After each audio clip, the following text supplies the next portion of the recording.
morning, good afternoon, good evening. We've just been talking about elections in South Africa.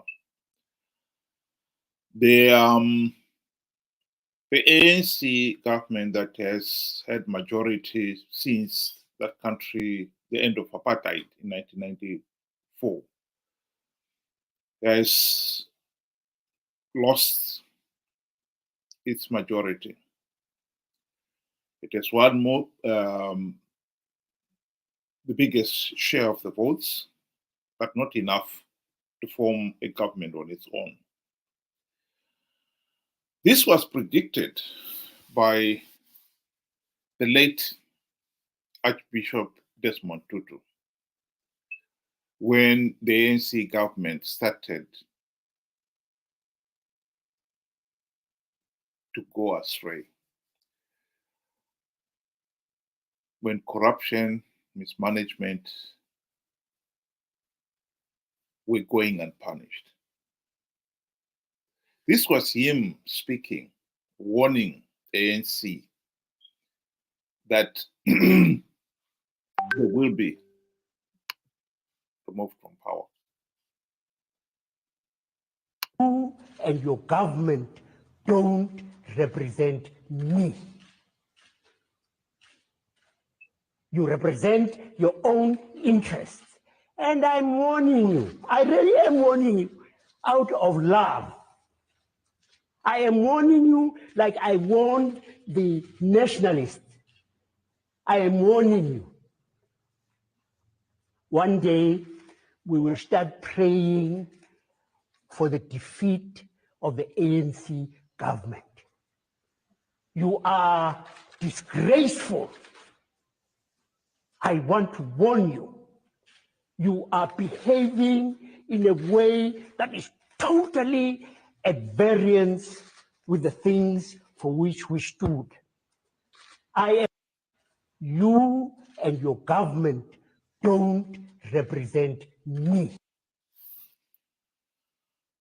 Well, that was a warning, and that warning has come to pass. I think one of the beauties about South Africa is that that country started on the right foot. Some people do not appreciate it, but I think one of the most important things that the late iconic leader, Nelson Mandela, did for South Africa is that he set up that country's democratic institutions. South Africa, post-apartheid, had democratic institutions, independent police, independent judiciary, a free media, and a very vibrant electorate. People like Archbishop Desmond Tutu were the beacon of the country. When ANC started going astray, they stood up and said, no, that is not right. This is not what people fought for. And so South Africa started on the right footing. And they're reaping the benefits of that now. When ANC refused to listen to the warning, they've been removed from office. Alas, in Zimbabwe, we had no such luck. We started on the wrong footing. Mugabe and company had no intention of respecting the rights and freedoms of the ordinary Zimbabwean. Mugabe set out to create a de facto one-party state that would give absolute power to the regime. And We've been stuck in that. We've been stuck in that mode. Unfortunately, some of our church leaders who should have been standing up and saying, no, this is not right, did not, if anything at all. They have been corrupted to the point now where they are ZANU-PF political commissars masquerading as church leaders. There's been a video that has been taking the rounds, and it's one of the church members, one church organization, doing what one would say is uncalled for. A far cry from what one would expect.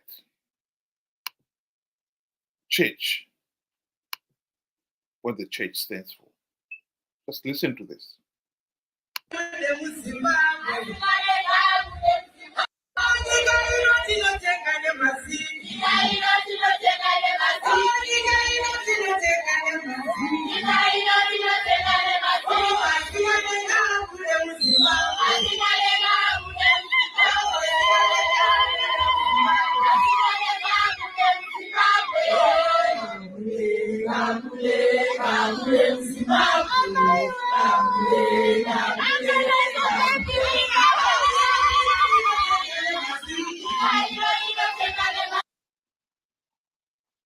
What they're singing there is that in Zimbabwe we'll use the ZiG. This is the new currency that the regime has introduced. And those who do not want should get out of Zimbabwe. Why the church should involve itself in such outrageous things beggars belief. But it goes to underline how much the church has been corrupted. The title of that song is apparently Friends for Emerson Dambudzo Nangagwa.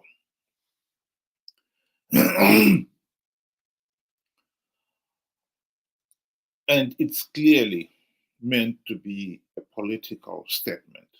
They support the regime.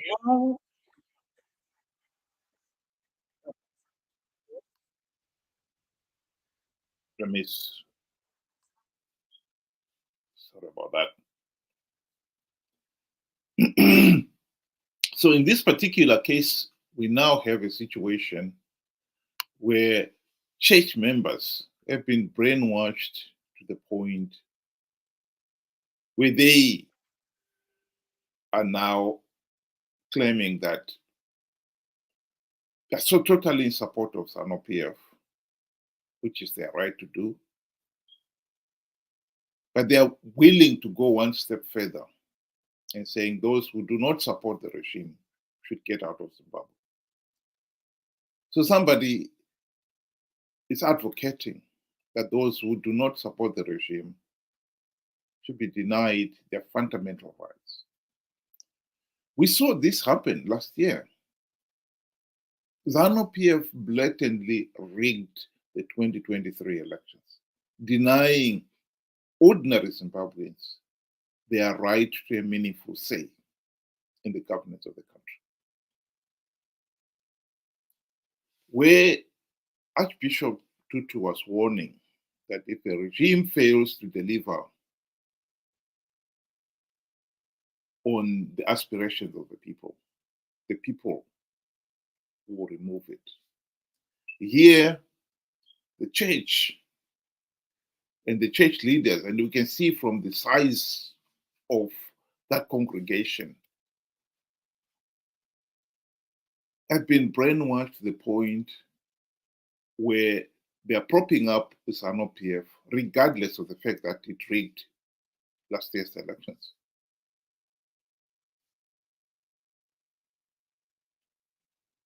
They are singing those who do not want to use their sex should get out of Zimbabwe. In this case here, these church members would never consider the fact that ZANU-PF rigged the elections, Mnangagwa rigged the elections. And therefore, then as the church, if the church had any conscience at all, it should be at the forefront, holding Mnangagwa to account. All the election observers, including the regional body, SADC, and the continental body, the AU, condemned last year's elections as flawed and illegal. Why is it that these church members, these church leaders, have failed to realize that? They have helped mobilize their own church members to vote for ZANU-PF, to keep this tyrannical regime in power.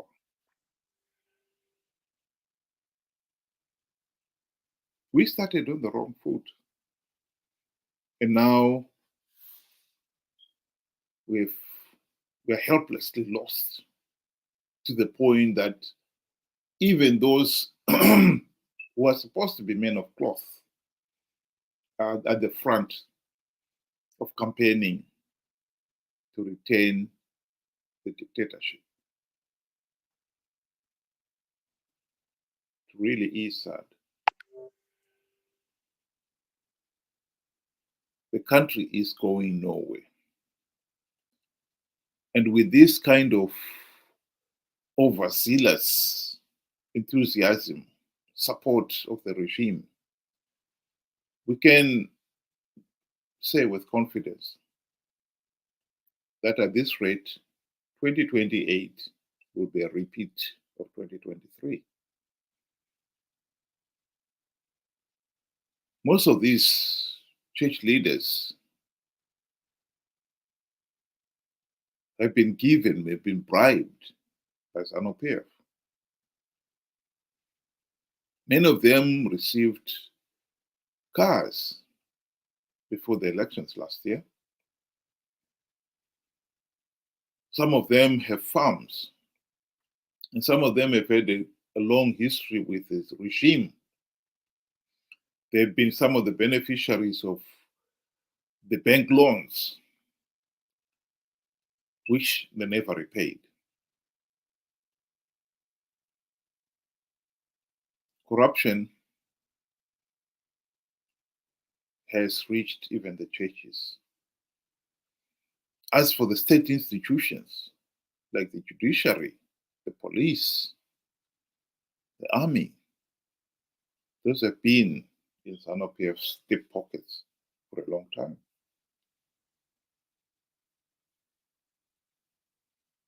Zimbabwe started on the wrong foot. And unfortunately, we are completely lost. I'll just refer again to Archbishop Tutu. In 2008, he was one of the few prominent leaders who called upon ZANU-PF to announce the March 2008 election results after 3 days of dilly-dallying. Archbishop Tutu was one of the few who stood up and said, this is totally unacceptable. What is ZANU-PF doing? It doesn't need 3 days to announce results. The result, the counting was supposed to be done straight after the polling had stopped. So what's going on? And guess what? It was none other than Morgan Tsvangirai himself who came out and said, no, we should be patient. We should give them time. We've waited for a long time. We can wait a few more days. And so he diffused the situation. It was only a week and the results were still being withheld that Tsvangirai finally called on the people to come out in the street and demand that the results should be released. But by then, they'd lost the initiative. And ZANU-PF went on to take 6 weeks to announce the results. They had 6 weeks to whittle down Tsvangirai's win in the presidential, reduce it to 47%. Not enough to avoid the runoff. And during the runoff, the country was to see some of the worst electoral violence in the country's history. Over 500 people were killed. Millions were internally displaced. Tsvangirai himself had to withdraw from the runoff.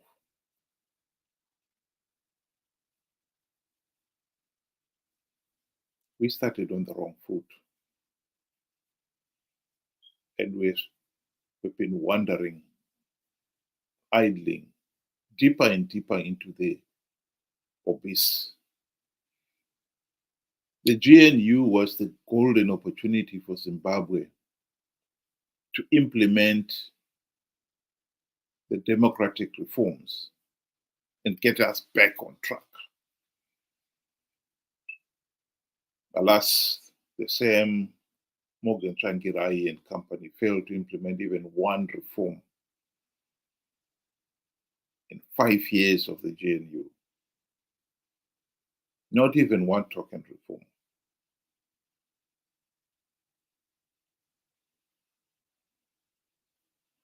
We can get out of this mess. We started on the wrong foot and we've been wandering deeper and deeper into the abyss, but we can put an end to this. SADC election observer team last year did us a big favor by condemning the 2023 elections. The AU did the same thing. They've given us a platform, a starting point. We should ask ourselves, why are we keeping on participating in flawed elections? In our millions. It doesn't make any sense. Chamisa himself was responsible for conning his followers to participate in last year's elections, claiming that Triple C was going to win big because he had plugged all the vote-rigging loopholes. Of course, he was lying.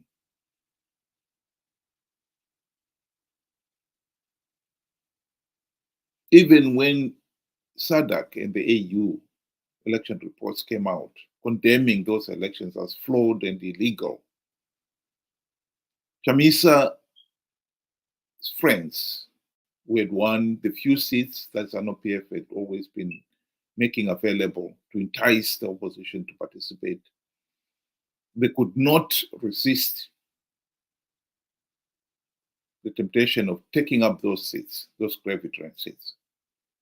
They even had the audacity to claim that wherever Triple C had won, those are liberated zones. The elections in those zones were free, fair, and credible. Of course, that was nonsense.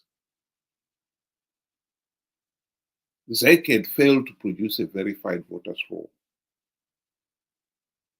not only in areas where ZANU-PF won, but in the whole country. There was no verified voters' roll. Those areas, so-called liberated zones, are those areas where ZANU-PF has been letting the opposition win for the purpose of enticing them to participate to give the process legitimacy.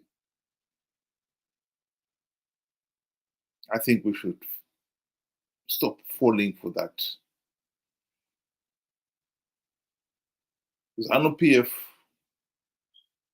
and Mnangagwa rigged the elections and managed to get away with it because the opposition participated. And millions of ordinary Zimbabweans were conned into participating.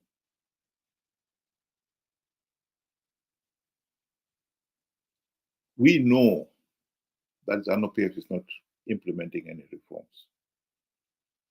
And we know that the opposition, as is presently constituted, will participate in 2028 out of greed.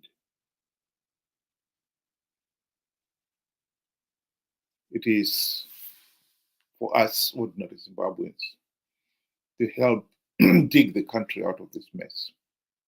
We cannot continue with this utterly nonsensical situation where we keep repeating the same thing over and over again. It is most disheartening that 44 years after independence, we are still failing to hold free, fair, and credible elections. We are participating in flawed elections, so flawed, so illegal, that the only logical step is to withdraw. But we won't. The opposition will not do it out of greed. And we, the ordinary people, are fooled into participating because we believe a blatant lie that the opposition can win rigged elections. The opposition, Chamisa and company, will continue participating in these flawed elections out of greed. That should be understood.